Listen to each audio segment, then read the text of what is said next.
I have sweet porridge, I wear pants when I wear a kilt, and I'm completely comfortable with my national identity. Which is British. Scottish.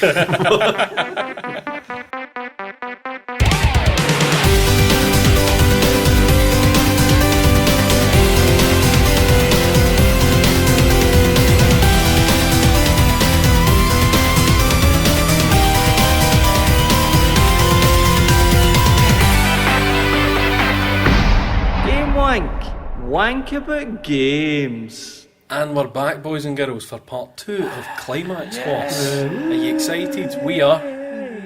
What are we talking about this time, Guy? Games. Yes. All the games. No. Aye, man. We're also going to be, you've Gies as a topic, so we'll be discussing that as well. A But topic has been chosen. what you been playing? What you been playing, mate? I've been playing The Evil Within.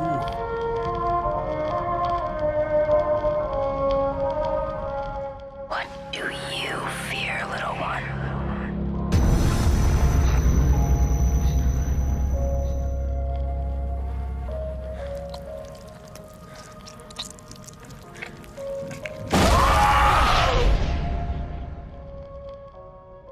It's just this beautiful fucking game with Shinji Mikami, and it's lovely. What do you want to know? What do I want to say? What have you been playing? Tell us. It's a You lot played of on people. PS4, right? Aye. A lot of people have been asking, the kind of obvious, Resident Evil 4. Forget Resi 4. Stop trying to compare everything to Resi 4. Well, there's It's not an going to be obvious that good again. reason to. It's no going to though. Right, okay. It's no going to. A lot of people have been saying this is what Resi 5 should have been, instead of what it fucking was. And I get where they're coming from. Please, How Resi are the vibes then? Pretty. It's there. It's It definitely feels like there. It feels like a Resi game. Aye, it like. Apart from the bars, the black bars that make it unplayable. Right, we're not going to. People have been complaining about the black bars at the top. So has it got of like the a screen. to what is it 2.35 to 1 aspect ratio? Aye, that's what it is. And people have been going off their fucking nut about it. And like Ryan said there, one person on a Eurogamer thread actually said, well, in this state the game is nearly unplayable. Jinx. Because people are assholes, especially on the internet. It I works. I think the truth is somewhere in the middle. Oh no, don't get me I wrong. don't, It's I don't like want to get beat up. I was talking to a fellow on Twitter, and he was pointing out that whereas I was moaning about people moaning about it, saying it's a fucking design choice, he was pointing out, well, it's actually a performance thing as well, because apparently when there was a pre-patch footage of the game, because it did a day one patch, like Mace games now, and it ran like absolute shit pre-patch. It was dropping to like less than 20 frames. Which isn't surprising because it's a really good looking game. Oh, but I mean, it's no. You wouldn't say it was realistic looking. They've no went for a realistic No, look, no. but it is pretty nice looking. So obviously the black bars are part stylistic, but also part to make sure it fucking runs alright without kind of losing itself. Okay. It runs at 30 frames a second, which is kind of solid for most of the gameplay. Sometimes it will drop a wee bit, but it's nothing to write home about. The reason why it annoys me a wee bit is because, obviously, as you say, it is a design choice and it does force you to play a game in a certain way, but it annoys me sometimes when I'm because I like the action in the game. I like when it's quite frantic, and it's irritating when you're trying to like bomb about an area, and because you get traps in it as well. That's part of it though, innit? I know. You should so have fucking checked the flare. It prevents you from doing that, from bombing about the place. Because I like that though, because you might think you're good and then bear trap. So you need to be checking your feet, and you need to be checking around you and everything. Aye, sometimes an enemy will be up high and you don't realise until you've took a fucking bullet in the shooter, and then you're having to just limp away and heal Sounds kind of yourself. stressful. Yeah, it sounds like Oh, it is. because like It's- when you first mentioned something like the game has got an aspect ratio that's different from the aspect ratio of your telly, it's like, I mean, the reason why films have that aspect ratio is like a shot composition choice, and because whereas they want games a certain amount of the. they wanted to have a particular style, I suppose, and I guess you could say that's what you're doing with a game, but Rich, you like- cut your nails. What's going on here, you fucking Howard Hughes smart case? One weekend she was away. How has this happened? You're turning into some kind of fucking sweaty wolf, man. They're not that bad, are they? They're pretty bad. But I mean, like, I like to keep thumbnails so that I can. Oh God. Oh, What? what you? Go on. So that you can. Well, it's just frustrating when your fingers are stubs. You need sharp ends. Stubs. Your fingers aren't stubs. Me and my fucking stubs here, man. Would I be better at games with sharp ends? No, I don't mean like that. I mean like. He's staring at my fingers for Aye, I'm keeping just me out. like, can you get a good See, scratch? see when to you're- me, I need them cut. Oh, Richie. Or like when you're picking, Stylus hands, Richie. when you're Tapping on the mobile devices. like I'm Playing 2 3DSs at once. right now. I'm gonna sit Hands on under the table. hands under the table. Can for you this. get a good scratch? Peeling cellophane off of things and you know. If I what? Your victims? Yeah, anyway, I don't like them being all the way down. It just feels weird.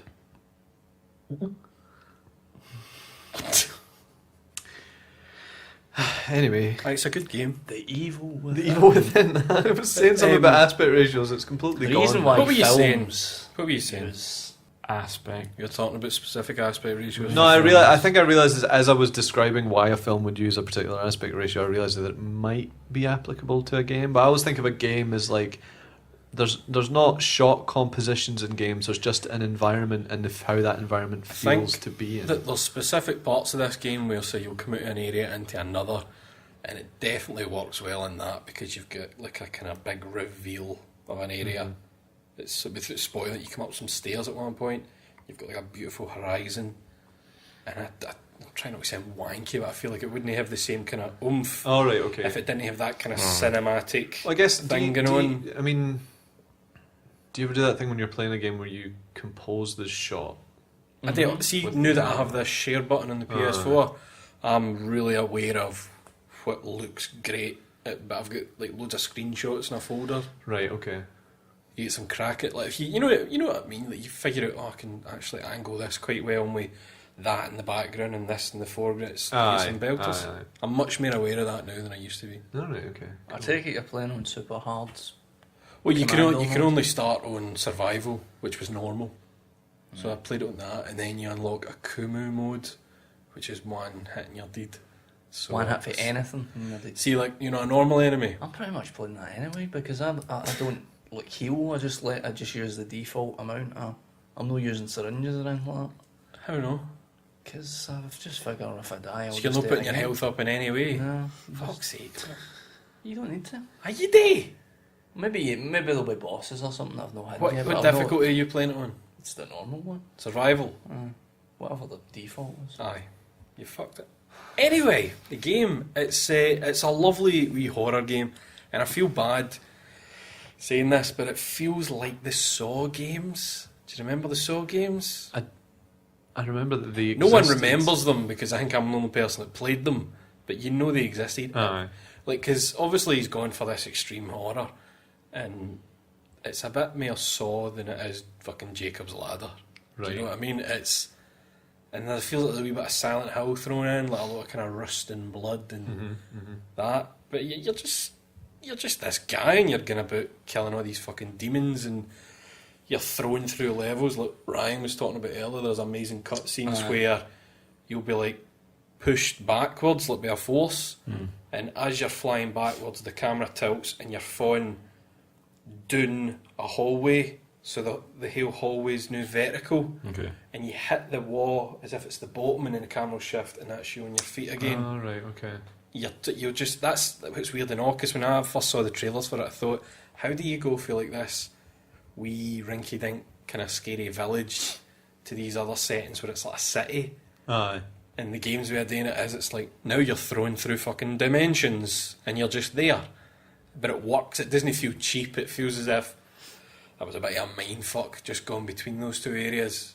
But It's like, like not to say anything against Silent Hill games, but this has got more behind it. It's got more ideas behind it.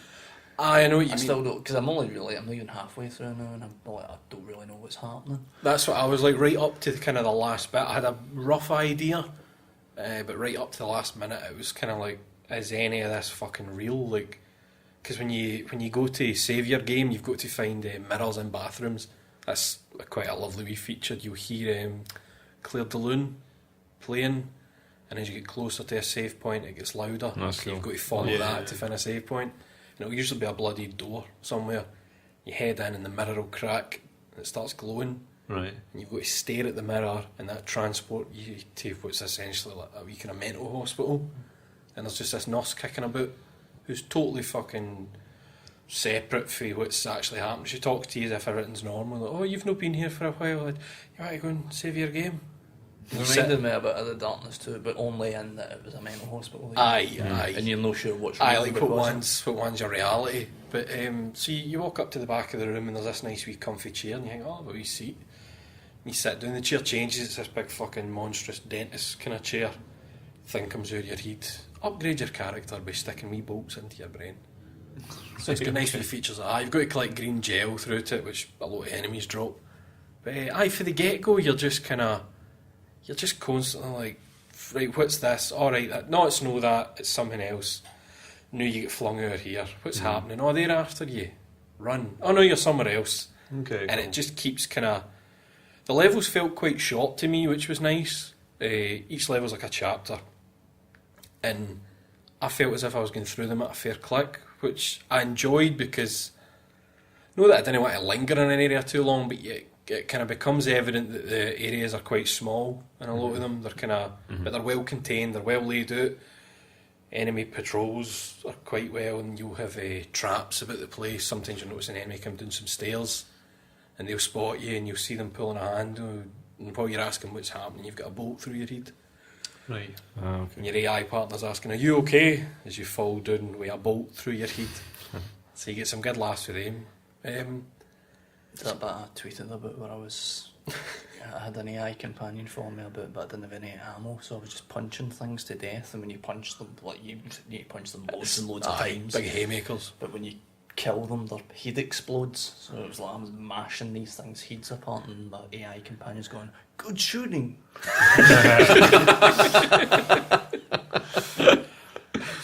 No, it works really well in keeping you questioning everything at all times, because when you show up at the mental hospital to start to investigate, that's where everything just goes to shit for there. And then as you're flung through areas, your partners, Julie Kidman and Joseph Oda, they'll just show up, and you don't know, because you don't know if it's real. It's like, well, can I trust them? Are they actually here with me? Am I here? And they'll just fucking come and go. And sometimes it feels a bit odd because they don't seem to care as much about what's happening. While you're questioning it, they're just going with the flow, quite the thing, as if it's nothing.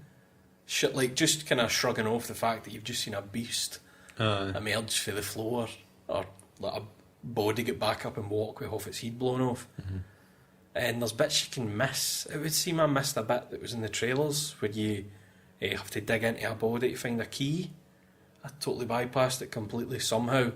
I thought that was a story part as well, because So it's did I totally it's missed the it. brother of one of the Unless characters. it glitched for me, I fucking missed it. I just walked in a hallway, saw another guy, a cutscene happened, and I was into the next level. It doesn't attack you though when it jerks up. It just gives you a, Oh, is that a all jump it is? scare, and it still does. Alright, but it's I find it hard what to say about it without spoiling it.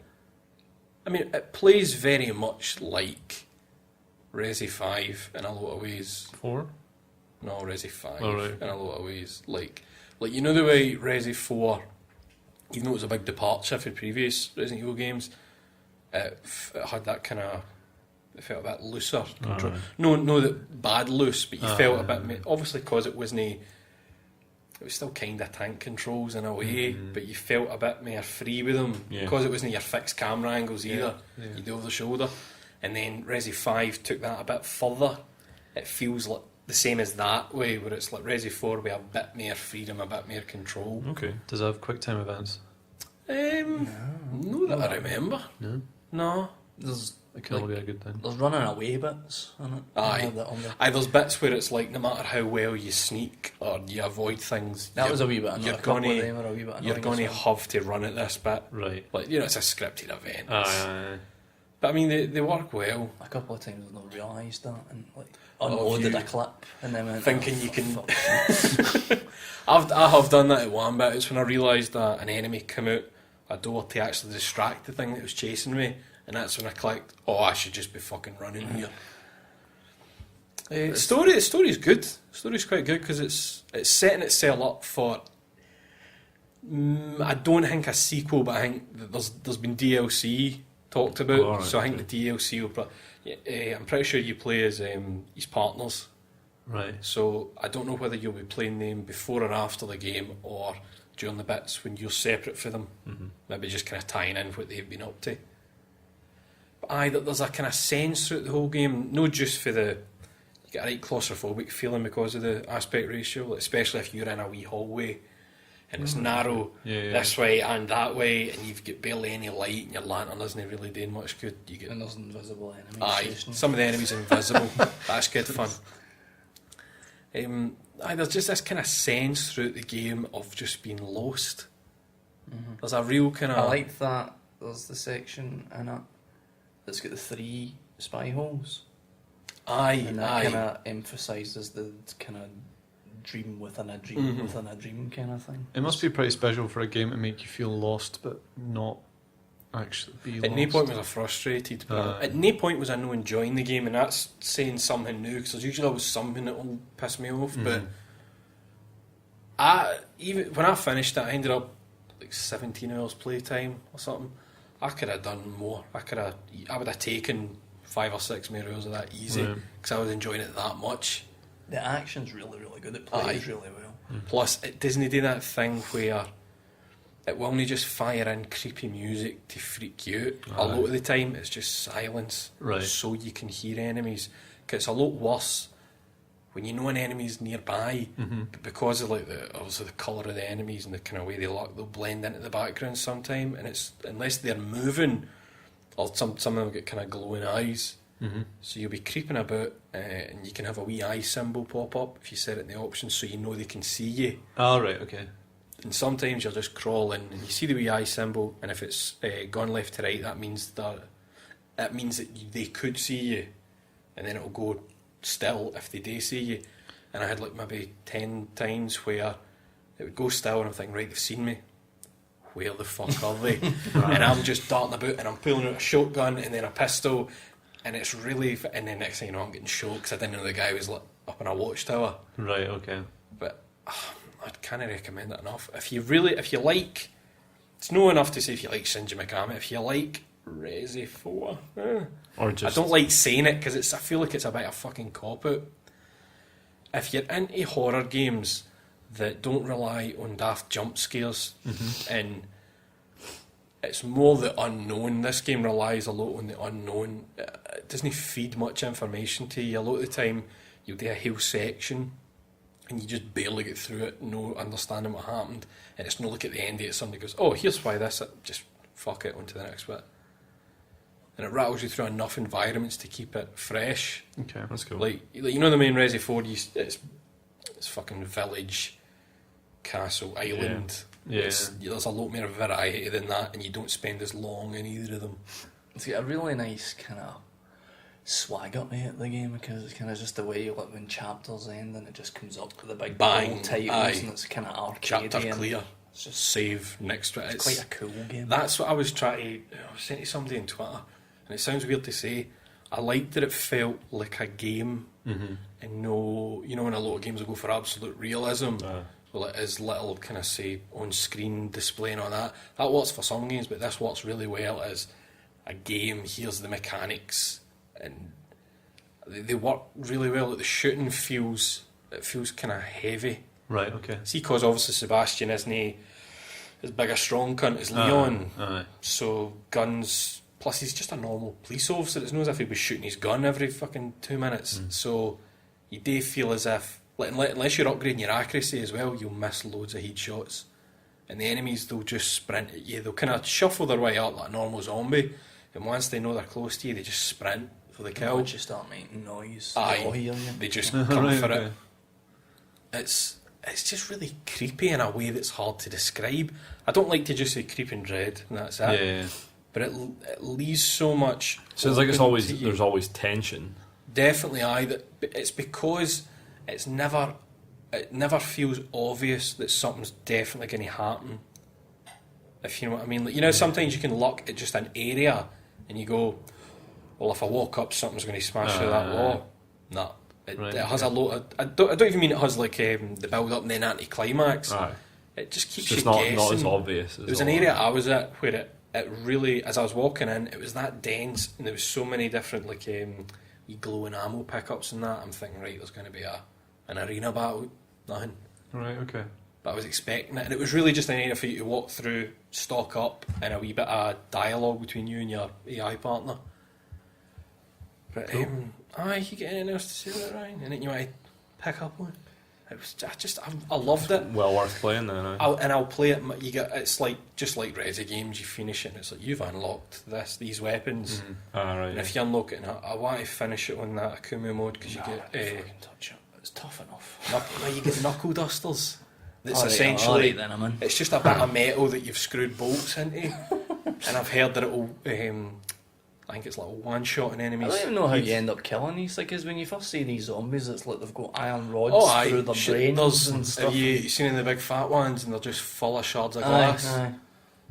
But it's not as if they even use that as a weapon. They've got a hammer. You'd think they would just come up and like bear hug you or something, but they've got a big sledgehammer. There's some that have got masks on. Did you see them? I don't know. Creepy, smiling kind of porcelain Oh, masks. aye, I have seen So you go for a headshot and it'll just knock off bits of the mask rather than kill them. But if to you, me, again, I mean, I know it's probably a problem with me, but I didn't, never really found it scary. No, I don't mean scary, but obviously there's a big difference between tension and being afraid, because there's more like it's like kind of constant anticipation of. But I'm enjoying it when because it's going it's to a good action game. Oh, I mean, it works as well with the stealth elements. You can just sneak up and stab an enemy in the head. But it's no... It doesn't just give you that opportunity all the time. The enemies, I'm saying patrol Do they get routes. back up when you stab them in the head? Because Well, that's what I was wondering, because Do you you need to have to burn burn them? bodies. That's another thing. That's one of the mechanics in it. You pick up matches Right. and burn bodies, but I think that's only there for... Sometimes you'll be fighting a lot of enemies, and if you manage to get one in the ground and you can burn them before they get back up, enemies that are close to it will also go and fire and die. So I think the match, or sometimes you'll, like, say you turn a corner, there's an enemy lying in the ground, and you go, well, you're going to fucking get up and attack me. So if you get close enough, you can just chuck a match at them and that will set them on fire and they'll writhe around.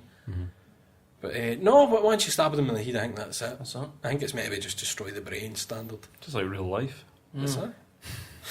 Stab them in the head. There was done. what was weird. There was, I don't know if you remember it. There was trailers, or I don't know if it was for a demo build, and it showed you like you were kind of like the standard Resi 4 village under siege in the house. They showed you something like that, and it showed you Sebastian making traps and setting them at the windows for enemies coming in. That's not in the game at all. There's traps, and you can disarm them, and you get parts to make crossbow bolts because you get different kinds, but. You can't make traps now. At no point did you get to make a trap, and that was quite close, not close to release, but maybe a few months. Right. That was still getting fired about, so I don't know what happened there. Maybe They felt it was too close to... I'm not entirely happy about that explanation for why the enemies don't set off some of the traps. There wasn't any... I just talked shit. Were you? I lied when I said they're no living tissue. Right, well... I was just talking shit. I was just... They don't set off the motion detection ones for some reason. They'll set off the wire traps, so Aye. you can get them to run through them. But there's ones that as you get near them, they'll beep. So you'd have to crouch and sneak up and disarm it. And for some reason, the enemies just don't set them off at all. But you can chuck like a bottle at it while they're near it, Aye, and that'll set it off. Do you know what the map's all about in the hub? The map. You know, in the That's, mental you hospital? I didn't collect all the pieces. I collected maybe just over half of them. I'd imagine it probably unlocks the extras or something in the gallery I want a options. big and that. head mode. Because they're easier to hit. Aye. Yeah, easier heat No, shot. big head, but still with a regular hitbox for the head. Oh fuck. No, So great. Honestly, Worth picking up then. I was not expecting to be disappointed, but I thought, there's going to be things about this I don't like, and I loved every minute of it. Can't recommend it enough.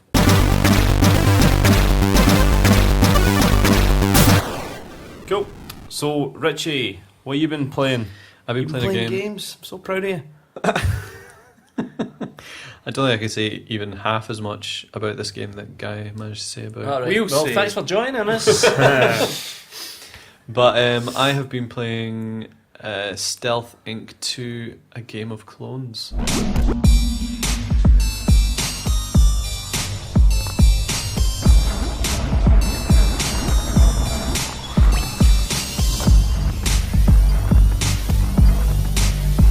We finally figured out the name. The name, I know, after last episode's... I saw Ross was raging about that. Was he? He tweeted something like, foaming at the mouth at this Stealth Inc. chat. Aye, he was raging. He's probably sitting there just screaming the correct name. I only heard about it from the Eurogamer Expo. So. 87 Ross. Mm. I didn't think you listened to this. He does You now are, because you you're there? in it. You there, Ross? You alright?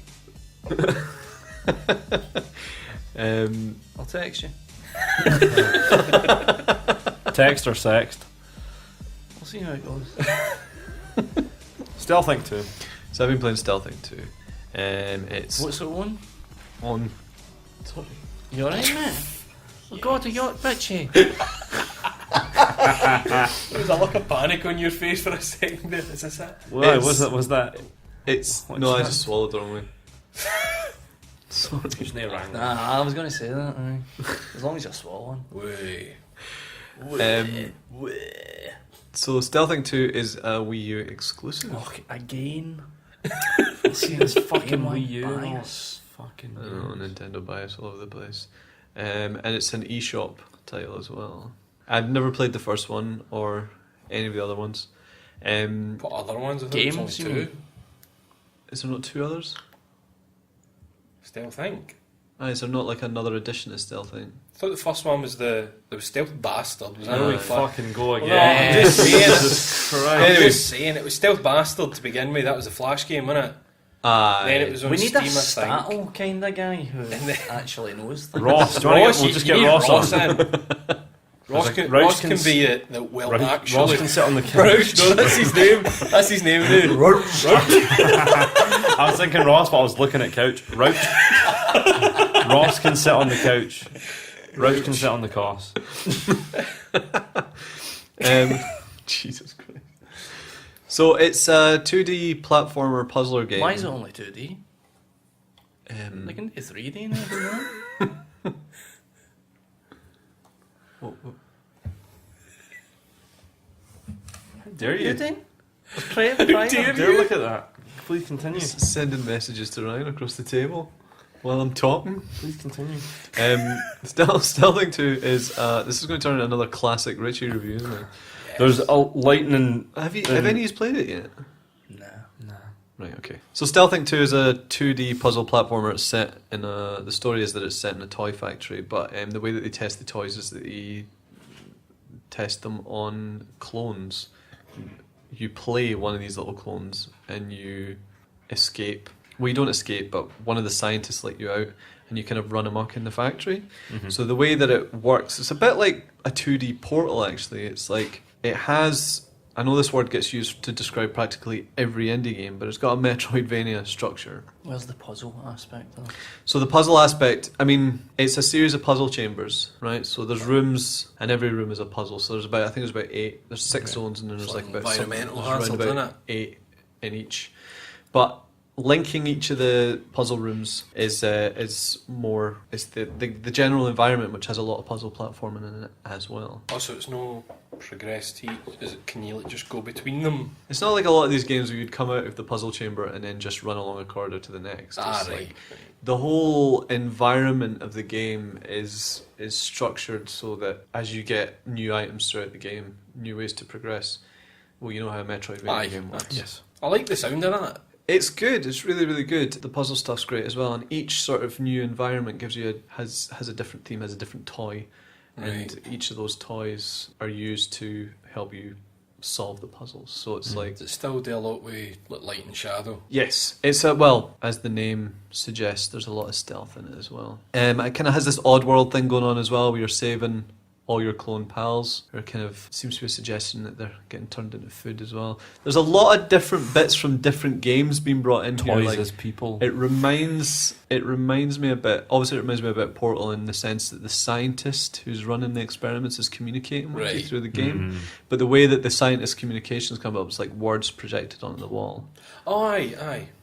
and it's a nice little technique. And the game's just generally got it's got a great aesthetic. It's got a great sense of humour, and it's just one of those lovely wee eShop games that really kind of. I mean, it's not massively long. It's a very concise game, but it's the kind of game where you can go back and. I mean, each puzzle room is graded, and you get a score Right, at the end aye. of every room. But it's like once you know how to do the puzzles, there's probably not a lot of reason to go back and try and up your score because it's. But it's a great puzzle game for having those moments where you sort of realise you've been looking at the same bit for about 10-15 minutes and you're just getting really annoyed, and then suddenly you look at it a different way and you're like, shit. Aye, How obvious. did- Yeah. But yeah, no, it's I thoroughly recommend it. Does it do anything different with the gamepad? The gamepad, well, I guess it has So a is year. this first releases on the Wii U? I mean, it's not. It seems to be suggesting that it's a Wii U exclusive. Right. It might come out in something else eventually, but as far as I know, it's a Wii U exclusive. As for the gamepad, you've got your map.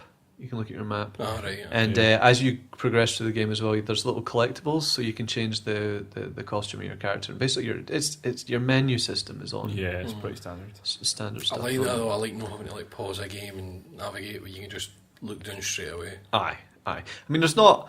The only time you would look at the map is when you're in the interconnecting area. Aye. It kind of seems how everything's just maybe just going to be with the gamepad. Eh? It's not I'm fine with it, No, I'm fine with I it. do like It's not exactly the groundbreaking innovation. No. that they- once in a Aye, blue so moon that you'll you get something don't- that stands out. But, Yeah, but no, I'm fine to so- just have Aye. your inventory or menu system having glanced on the down. gamepad. Oh, It's not Oh, using it. It's not It using works, it. it works. But I mean, the thing that's interesting about it is when I started playing it, as you do with a lot of these games, you start playing it and you think to yourself, I don't really see the point in having the like they're called. I knew that it had been described as a Metroidvania style, like the environments outside of the test chambers.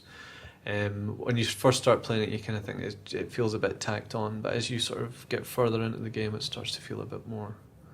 It's nice that it's got all this puzzle platforming in between the test chambers as well. No, it's a great little game in terms of extras and stuff. It does, as when you mentioned the level editor in the last episode there, it has a level creator, but interestingly, I tried to play with it, and you know how level creators now are. See, this is another puzzle game that's got a level creator. in it. Well, this is the thing that got me is like obviously with a puzzle game, the design is going to be quite deep. So how good can unless you've got that kind of mind for a puzzle, I? can you make something that isn't It's the just sort of simple? feature that maybe if you were an aspiring game designer, it'd be great because it's one of those incredibly deep level creators Right. that aren't a lot of fun to play with because it's like you have to every Aye. texture, every platform, every puzzle. I and feel a bit enemy. like that too sometimes when you fire up a level creator. It's I've like, just never bothered with them. So much. It's No, not- I've my never- heat just doesn't. I've I not don't got that in me. understand why they're so popular because Some folk love it. And I they suppose like if to it's share a it. community, There aye, are some if good you're- ones. Like I thought the Bangayo one was really good What was that like? for Bangayo Spirits. It was just a level creator for you could place enemies and make stuff, and that was really good. My I've mentioned this before, like with things like Little Big Planet, but like my little brother who's about 11 years old, he loves all of that sort of stuff because I guess it's a sort of I guess it's just nice to have a feature that might spur on a bit of creativity with you. Yeah, that works. That works. But I if mean, you've got the right mind for it, like I don't know what side. Like I honestly didn't know anything about stealthing before I started playing this. So I mean, I don't know if it has a big community or a large following. But I mean, I there's think you can share your created levels. Yes. Aye. Yes. Makes So, sense. I mean, they're maybe talking about building a bit of a community with that, but the game itself, like taking all that nonsense out, the game itself is probably worth your time if you're into that sort of thing. It's How a much very. is it? I don't know. It was a code. You got it for free. Yeah. You got a Wii U game. Gamewank. Is it? So did I use? Didn't he start? Full disclosure. Is it one of those games that's good If you just want a wee quick show, you can just sit down. There's that as well. Who doesn't? through I've one said and it. come off. I'm sure this has actually come up, but who doesn't like puzzle games? Really, who doesn't like puzzle games? Well, totally. It's not. Idiots, I think. I guess it's so. not one. Like I said, it's not like a fast-paced action game. The puzzling is really great, and it's Of course. yeah. I love how one of the things I liked about it as well is that one of the problems I have with stealth games is not being entirely sure whether an enemy can see me or not. Because obviously, like when you're playing a stealth game, your idea of if you can be seen or not is based on the parameters of the game rather than if someone would actually be able to see in that real life. situation. And it's kind of hard to gauge what that is. But there's the colour of the clone's eyes. The clone wears goggles, Aye. and it glows green when it can't be seen, and it changes red when it's in a situation where it might be visible. So there's nice wee touches like that.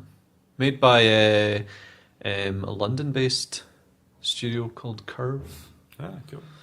So yeah, British games industry. Good. I would recommend it. I really, really enjoyed it. Another Gamewank recommendation. We're feeling awfully positive these I days, know. guys.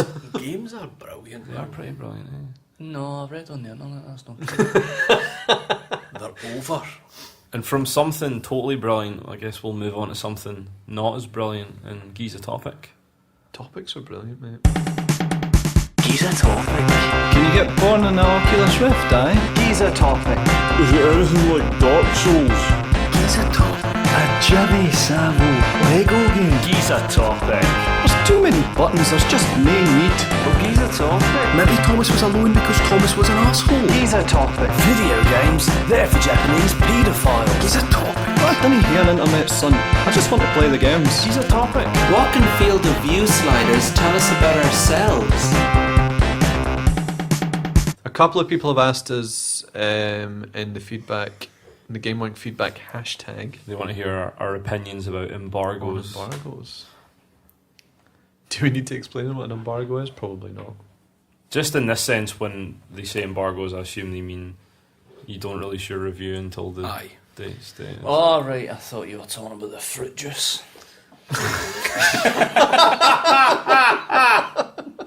Fuck's sake. Jesus Christ, right.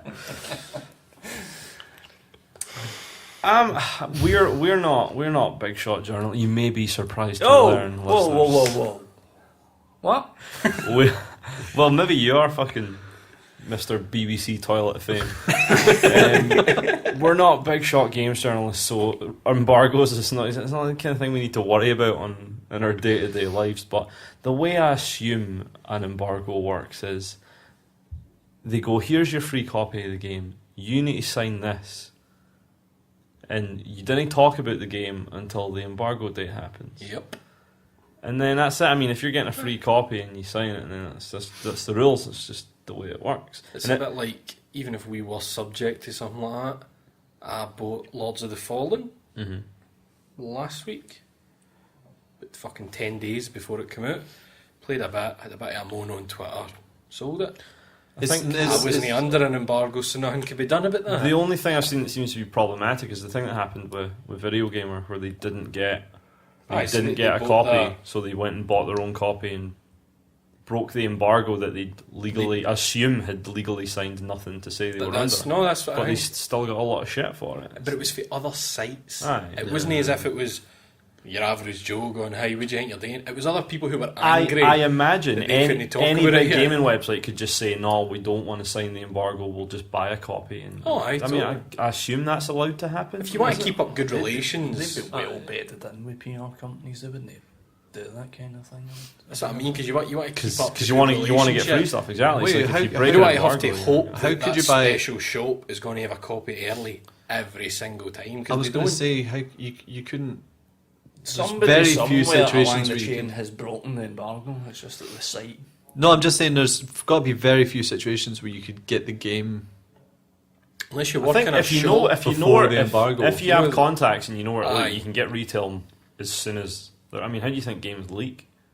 Oh, I guess we're talking about embargoes that hit the day the game comes out, I suppose. Well, Yeah, well, we were saying earlier Too many on. games now have release day embargoes. Well, obviously, it doesn't affect us because we don't read reviews. Yeah, we're guys. pretty cool guys. But for people that do read reviews, they'll just go and pre-order something, and they'll have to wait till they actually play it to find out if it's good or not. I can't decide if that's a good thing or a bad thing. It Well, makes no, me I think- pine as for much the as days of demos. Aye. I think I see.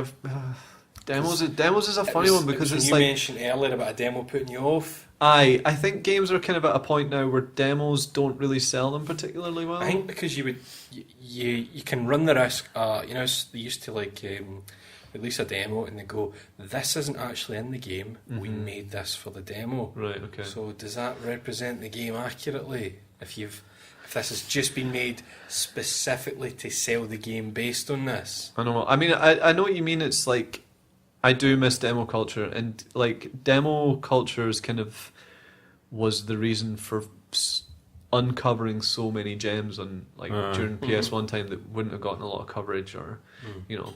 You're right. But I would say, like, having gone to things like the Eurogamer Expo and stuff, playing big games in a demo form, it doesn't sell them particularly. Think of how I was after playing the Evil Within demo. Aye, that's true. Okay. It looked like absolute shit compared to what I've been playing at home. Now, Yeah. I don't think that was because it was on Xbox One, because I can't see there being It that was kind of just like a visual demo. difference. Yeah. The demo build was clearly pretty shit. Right. Okay. So I imagine that put people off. At no point either did it say this is not like representative of the fic. This was a few weeks before the game came out. Well, this ties in. I mean, where do you guys feel that stuff like embargoes and general NDAs come from? Because I always suspect that it's people it's obviously not the case, but when you hear about like really strict NDAs or embargoes, I'm always like, it's because they know their game's shite and Well, they didn't want folk to find That's out. what That I might thought. be I think that might be the case. I think that depends on where the embargo is. Like, I think a release day embargo is probably.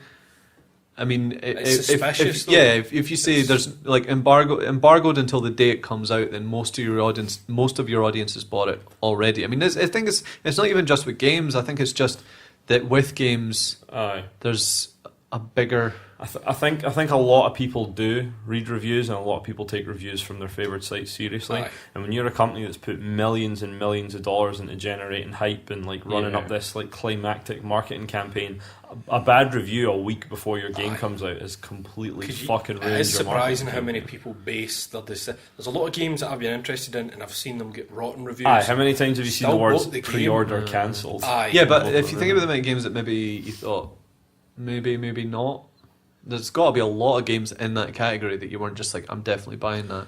And more like, I might take a look at it. Like, and it's not. We're not talking about a single review. We're talking about like general consensus, because that's kind of what it is. I mean, as soon as an embargo goes up, a few hours later, like most gaming websites will actually just have a page that will just give you a general consensus of what everyone's saying about the game, and I think that's probably enough to sway a lot of people. I don't buy enough games to have ever I don't buy enough games to ever have had to cancel a pre-order because of bad reviews.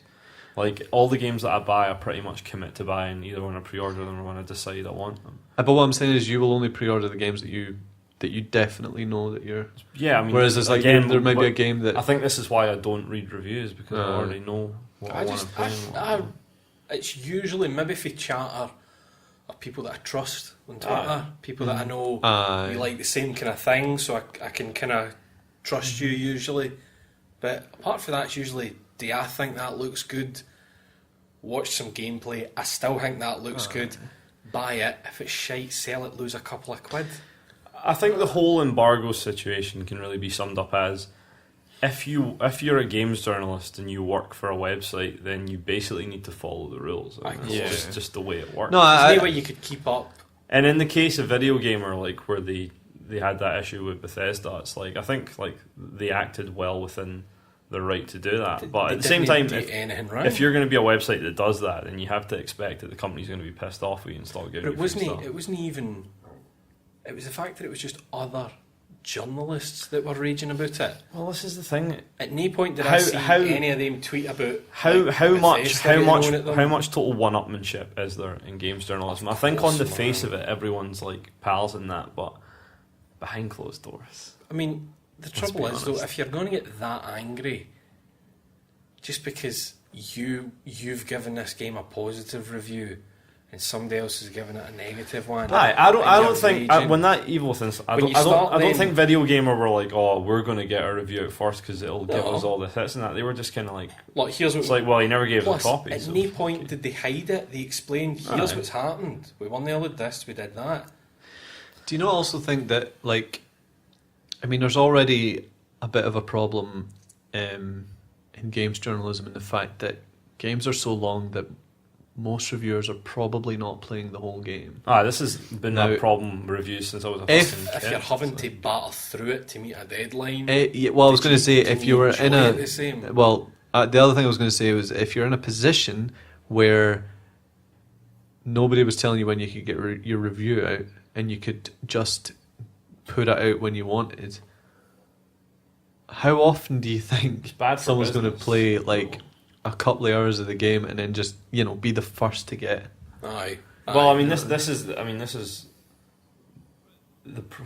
the larger problem here, that all this stuff feeds back into the games journalism machine, which is just I don't imagine any of us want fucking anything to do with that. But I'm fine. I think if you were in a position where you could put out your review whenever you wanted, you wouldn't be working at a big game website. Even people whose work that I have quite liked in the past, I've seen them put out reviews and then realise, following them on Twitter or seeing what they're saying on Twitter, realise that a week after the review, they're still playing through the game that they've already put a review out for, so they've not finished them. I'm fine with them disclosing it. Like, say somebody's saying, at this point I've played up to, at the time of writing, so here's what I can tell you. No, definitely. And I think it's cool that some people do put stock in that. Look what they did with, should have looked a few sites with Destiny. They gave a wee bit of review and they say, we'll update this. Destiny's a good example of a game that managed to hide its mediocrity for a very long time. I guess it's the other problem as well, is that because games are the length they are, and because writing is very poorly paid. I know what you're saying, profession. but I think we're moving away from embargoes here. This is more as just picking fault with games reviews. So how do you feel about... Ryan, you got anything to add on embargoes? Were you ever subject to any of that stuff? But I mean, once you cross that line kind of into the profession, then the rules are the rules. It's a matter of legality. So it's your job as well at that point. I wouldn't say it's anyone trying to control, any PR companies trying to control except with the exception of release day embargoes or anything like that. But I wouldn't say there was any deeper kind of... It's becoming the norm though, the release date thing. It's all just a part of the marketing strategy, which is just emblematic of the way that the games industry is. And again, it's another thing that, I feel like I've said this 100 times, but there's another thing that's only really applicable to huge budget games, to mainstream stuff. Exactly. That's the only thing you'll ever... It's the only time that the subject will ever come up is PR companies that have spent a fortune on marketing. They're the only ones that it really applies to. Oh, you're right. So if you want to send us some free games, we will talk about them as soon as possible. We will take every opportunity to stab you in the back.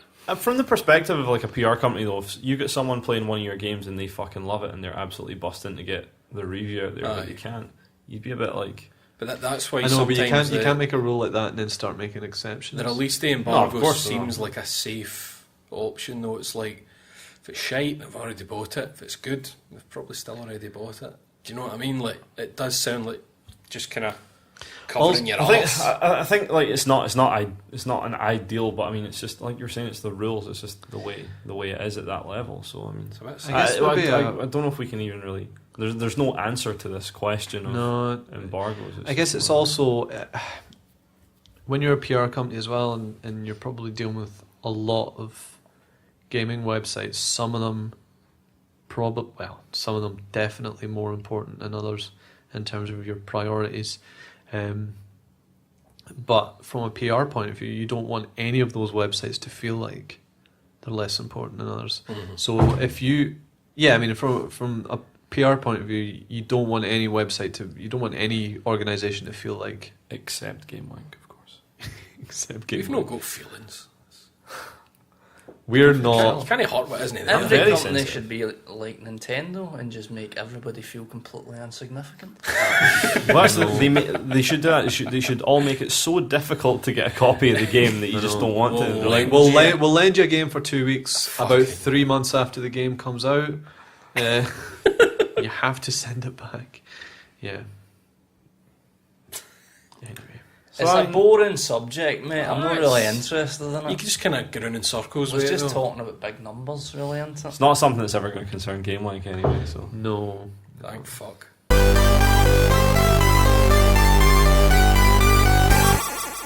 And that's it for Climax Horse 2. That's us done again Yes. for another month. We hope We you've made enjoyed it. We hope you've had your own climactic horse experiences.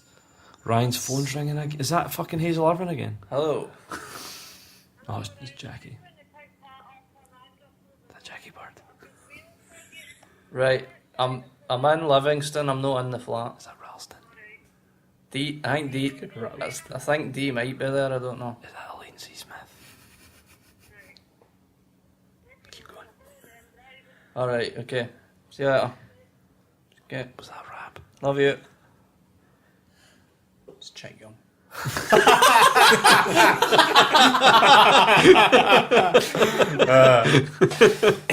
Right, well, we'll see you next time for even more incredible Until games then, journalism on Gamewank. journalism on journalism. That's what this. Whoa. Jesus. Blew my mind, man. That's. Whew, I'm glad that's the end. If you want to talk to us between now and then, you can find us on Twitter. You can find me at No Stopping Epoch. You can find me at Ryan McLeod, but I don't want you to talk to me. You can find me at Laszlo at Laszlo _Panaflex. That's the one. And you can find me at Nightmare Mode Go. And you can find us all collectively at Gamewank. And we'll see you very soon. So you take care, you lovely people. Bye. Be nice. Bye. Bye. Nice. Bye. Sex. Bye. Sorry. Bye. Bye. Sorry. Bye. Sorry. Oh no.